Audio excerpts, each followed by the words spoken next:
Good afternoon. I'm Brad Clausen. I'm the General Field Representative, better known as the GFR, for the states of Colorado and Utah. Today I'll be taking you through an introduction to USDA and an overview of the Rural Utility Service Programs. So we're somewhat limited on time today, so I'm going to be doing a fairly brief overview of the programs. However, there's going to be a link on every slide with the program overview that you can go ahead and connect to. Or if you Google RD and the name of the program, it will typically, your search engine will take you to that program. Or you can reach out to the GFR and ask for information. So if you're in Colorado and Utah, you're in luck. I am the GFR you'd reach out to.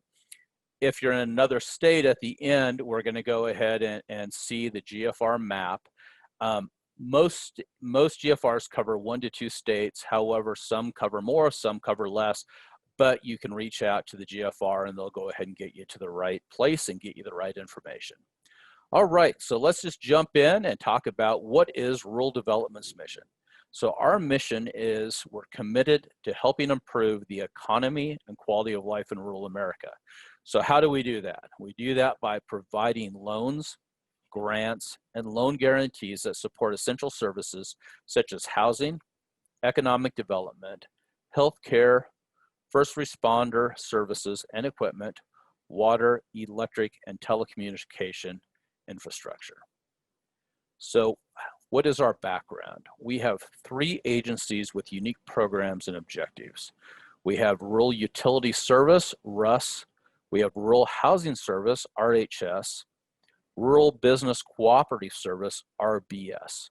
Now, across the 3 agencies, we administer these over 40 programs. RUS electric and telecommunication programs are administered by the national office. RHS and RBS programs are administered by state and national office. So as a telecommunication representative, I am a national office employee. Each state has a state director and has a state staff. We work together with the staff in the states. So if you have any questions and you go to them, they'll direct the questions. If it's a telecommunication question to me, vice versa, if you come to me and have a question about another program that I don't administer, I'll go ahead and get you over to the state staff. So we work closely with the state staff. Let's talk a little bit about our program history. So from electricity to broadband. So we started off in 1935 with the Rural Electrification Administration, the REA. It was created and began providing financing to promote rural electrification. In 1949, REA received authority to finance telephone services in rural community. In 1995, RUS evolved from the REA, and it required all financed telecommunication networks to have the capacity to deliver broadband. And 2010 to present, we have approved over $7 billion in loans and grants to build out broadband infrastructure and expand distant learning and telemedicine service in rural areas. At the end of the presentation, we'll kind of go over that breakdown of the $7 billion, where that money has gone. Our core mission at USDA is to increase rural prosperity through boosting economic opportunity in rural America. We know that rural communities need robust, modern infrastructure to thrive, and that includes having access to broadband e-connectivity. And that's Secretary Sonny Perdue there. Okay, let's look at our rural broadband program. So we're going to talk about 4 of them here, and then we're going to finish up talking about our DLT. So the 4 broadband programs are the Telecommunications Infrastructure Loan Program, the Rural Broadband Access Loan, Loan Grant, and Loan Guarantee Program, the Community Connect Program, and the Reconnect Program. So the Telecommunication Infrastructure Loan Program. You can see our funding for the last 3 fiscal years has been real consistent at $690 million. On each of these slides going over a program, you'll see that we don't have any FY 2021 numbers. So for the government, our fiscal year starts October 1st and ends September 30th. So we don't have any of the numbers yet for FY 2021. So we're going to go ahead and cover the last 3 fiscal years. So like I said, real consistent the last 3 years, $690 million. In FY18, we had 13 loans approved for $161.9 million. In FY 2019, we had 12 loans approved for $181.5 million. FY 2020, we had 8 loans approved for $98.6 million. Loans finance new and improved telecommunication infrastructure, primarily for the benefit of rural populations and communities of 5,000 or less. However, loans may serve non-rural subscribers in some cases. Now, applications are accepted year-round, and RD Apply online application system is how you would go ahead and submit that application. You can see that there is the link to the program below. And our standard loan terms include a 2-year principal deferral, interest rate at the cost of money, loan maturity is the life of the facility's finance plus 3 years, and staff can assist and review loan applications before submission. So these are pretty in-depth applications, so we definitely, the GFR will be working with you during the application process. And we want to make sure that we have a good, complete application before we go to the review process. So we'd be working with you. So once again, if you don't know who your GFR is, we'll get you there at the end with a map, or you can ask me through an email or phone call, or you can ask someone in the state you're in if you're not in Colorado and Utah. Rural Broadband Access Loan, Loan Grant, and Loan Guarantee Program. So available funding. So for FY 2018, we had $120.5 million. 19 was $121.7 million, and FY 2020, we had $91.9 million available. So we had 1 loan approved for $19.9 million in FY 2018. In 19, we had 3 loans approved for $47.8 million, and for 2020, there were 0 loans approved. So the program finances the cost of constructing a broadband network. The broadband service and broadband lending speed is defined as 25 down, 3 megabytes up, and that is subject to change by public notice. Broadband speed requirement is higher for a longer loan term. Now this is, there for serving rural communities of 20,000 or less and not an urbanized area. At least 90% unserved for loan grants, 50% unserved for loans. Cannot have 3 or more incumbent service providers, and that's not mobile or satellite. And service area cannot be in a RUS previously funded area. So there were some revised regulation published March 12th of 2020, and we're not currently accepting applications pending implementation of a new public notice system required by the 2018 Farm Bill. Once again, we have the link here for more information. And, once we are accepting applications, and, depending on what 2021 going forward looks like for funding, we don't know what the programs are going to be until we see the money we get for that fiscal year. But you can always go and get more information or be reaching out to your GFR, and we can keep you in the loop on that. All right, Community Connect Grant Program. So for FY 2019, we had $33 million available. FY 2020, we had $29.1 million available after awarding 8 grants from FY 2019 application cycle. So we had, in 19, we had 62 applications processed, and we had 12 grants approved for $24.3 million. For FY 20, we had 8 grants approved for $15.7 million. So, and you can see that those awards were from the FY 19 application cycle, and regs were changed on this. So there were some changes published March 12th of 2020 for the Community Connect Grants Program as well. And for 2021, you can see that right now we had a funding opportunity announcement. An FOA was released September 24th, 2020, where applications are due by December 23rd, 2020 via our Community Connect portal. Paper applications are not accepted. Grant fund broadband deployment in eligible area.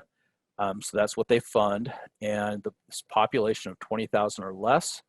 Amounts go from 100,000 to 3 million. The service area must not have access to broadband service. The minimum broadband service is defined as 10 megabytes down, 1 megabytes per second up. The minimum broadband grant speed is defined as 25 down, 3 up. There is a 15% matching requirement, and applications are now accepted through USDA's new Community Connect portal. So, like I said, we do have an FOA. This is open through December 23rd. There has been 2 webcasts done on this, and I don't know if they're going to do another one. I think there were only 2 scheduled. However, you can go there and review the material that was presented, or you can reach out to the GFR and we can get you some information there. But we also have a list of frequently asked questions and so on there. So once again, you can look below and you can see the link to get you to that information, or reach out to your GFR. So applications can only be submitted electronically through the new online application system. Just like anything, I would encourage you, if you are looking at doing this, don't wait till the last minute.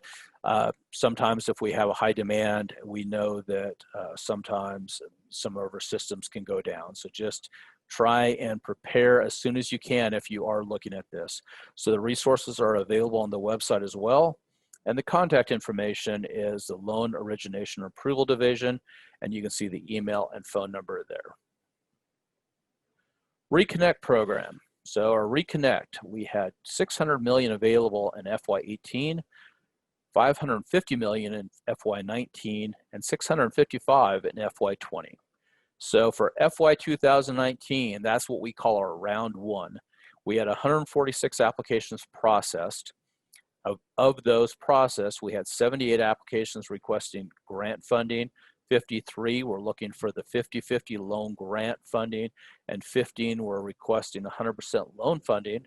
We did approve 79 projects for $698 million, and 33 states were impacted there. So for FY 2020, and that was our round 2, 172 applications were submitted, 1.57 billion requested. Application window closed April 15th of 2020. And as of September 25th, 12 projects were announced for 128 million, with 9 states impacted. Now, you know, the good news there is that information is updated as of September 25th. So as I mentioned, I'm the GFR for Colorado, Utah. We had a recent announcement in Colorado. So Emory Telecommunications and Video Inc. will use a $6.3 million Reconnect grant to deploy a fiber to the premises network to connect 1,638 people, 91 farms, 52 businesses, 3 fire stations, and 2 post offices to high-speed broadband internet in Dolores, San Miguel, and Montezuma counties in Colorado. And that was announced October 13th. So across the country, we are making these announcements, you know, as they're approved and we're able to schedule those. I'm happy to say there is going to be another announcement within several weeks in Colorado as well. So we're still getting the word out on some of these, which is great. You can see the link here to get more information. And I guess the next question is round 3. Is there going to be one? We anticipate that there will be, but once again, we have to wait for the funding to see what that is. So more to come on that, and we'll, you know, as soon as we know, we'll put the information out. So when we talk about the 3 different types, we have a loan, combo, and a grant. You can see for the loan, the build-out speed is 25 down, 3 up as a minimum. The same thing for the combo, although there is an incentive for a higher speed. For a grant, same thing. The terms for a loan, max award is $50 million at a 2% interest rate. Combo, same, $50 million. And then a grant max award is $25 million with a 25% match. So application review for a loan is open, it's non-competitive. For the combo and the grant, it is competitive scoring. And for the round 1 federal funds, you can see we just kind of went thirds on this. So the loan was 200 million, the combo 100 million grant, 100 million loan for the 200, and then a grant was 200 million. So you can see that those were the application deadlines. Once again, you know, if there's a round 3, we'll go ahead and put that information out as far as when the funding, if and when the funding becomes available, we'll put that out as well. All right, so that covers the 4 broadband programs. Now we're going to cover our distance learning and telemedicine program. So some basics on this. So for our funding for 2019, we had 37.9 million available for traditional financing. We had 26.2 million available for opioid in rural areas to help address the opioid epidemic in rural America. In FY20, in our first window, we had 71.7 million available, 12 million for projects that help address opioid, 9.4 million for projects that address substance use disorder, and 50.3 for all eligible projects. Window 2, we had 24.25 for all eligible DLT projects, and that's CARES Act funding, and then any carryover from window 1. So you can see for FY 2019, we had 181 applications received for 58.1 million. And we approved 145 applications for 45.4 million. So the breakdown you can see are broken down into the distance learning, telemedicine, and overall. So distance learning was 67 awards for 24.1 million. Telemedicine was 78 awards for 21.3 million. And overall, that was 145 awards for that 45.4 million. So for the STEM and opioid special consideration, you can see that we had 51 were the opioids, 60 were the STEM, 34 had none, and that's the breakdown of those 145 awards. So for FY 2020, FOA 1 was released February 10th, 2020, and applications were due or shipped by April 10th, and we received 276 applications for 155.9 million. And then FOA 2 was released April 14, 2020, and they were due by July 13th via grants.gov only. And you can see the number there, 534 applications were received for 252.1 million. So, you know, that's COVID. COVID hit during that period. We had saw a dramatic increase for entities that realized that, hey, this DLT might be a great fit where people aren't in school, and for the telemedicine, the distant learning was just the fit, and we were just overwhelmed with applications. Now we're currently processing those as we speak now. So there is a 15% matching requirement. The minimum grant amount is $50,000, and the max grant amount is $1 million. Once again, there is a link on the bottom if you want more additional information. So distant learning means a real-time interactive delivery of curriculum via telecommunication and promotes the connection of students and teachers at remote sites. It does provide educational programs, instruction, or information originating in one area, whether rural or not, to students and teachers who are located in rural areas. Or it connects teachers and students located in one rural area with teachers and students who are located in a different rural area. Telemedicine is a real-time interactive telecommunications link to an end user from medical professionals at separate sites in order to exchange healthcare information for the purpose of providing improved healthcare services to residents of rural areas. Benefits rural residents both in reduced travel and improved access to service. Okay, so here is those historic numbers I had mentioned to you before. I think we have $7 billion you can see we're going to talk about, and that's since 2010. So we have our telecommunication infrastructure program has 193 projects approved for $3.2 billion. The Reconnect, 91 projects approved for $826.1 million. Rural Broadband Access Program is 10 projects for $273.4 million. Distance Learning and Telemedicine Program, 1,069 projects, $366.7 million. Our Community Connect grant program was 111 projects approved for $185 million. And our Broadband Initiative program was 258 projects approved for $2.9 billion, the grand total, 1,732 projects for that 7.7. So for tribal investments, and this is all states, and this is just for FY 2018 and 19, we approved 20.3 million in telecommunication projects serving tribal lands, tribal organizations, American Indians, and Alaska Natives. So that is the telecommunication infrastructure was 9.8 million, the DLT was 7.1 million, and the Community Connect grant program was at 3.4 million. All right, you've probably heard me talk a lot about this GFR. So here is this long-awaited map that I've been promising you. Once again, if you can't remember the link, if you don't have a copy of the slides and you can't remember how to get there, just if you type in your search engine, RD GFR map, this will come up. And like I said, if you happen to click on either Utah or Colorado, my name would pop up. But if you click on any of those other states, your GFR will appear. You'll know who to contact to ask for any questions or help with any of your broadband or DLT needs.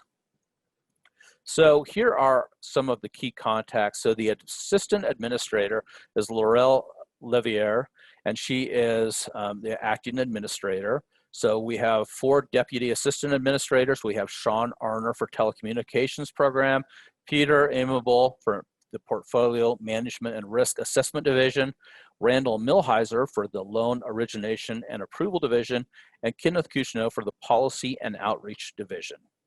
So once again, there is me. That is my email, my phone number.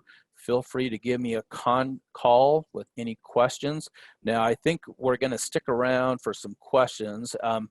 I will admit that I'm the new guy. I'm the new GFR. So Brian Smith, who is actually out of Arizona and New Mexico and is up until recently has been covering Colorado, is going to be here as well to answer any questions you may have. But I do appreciate your time.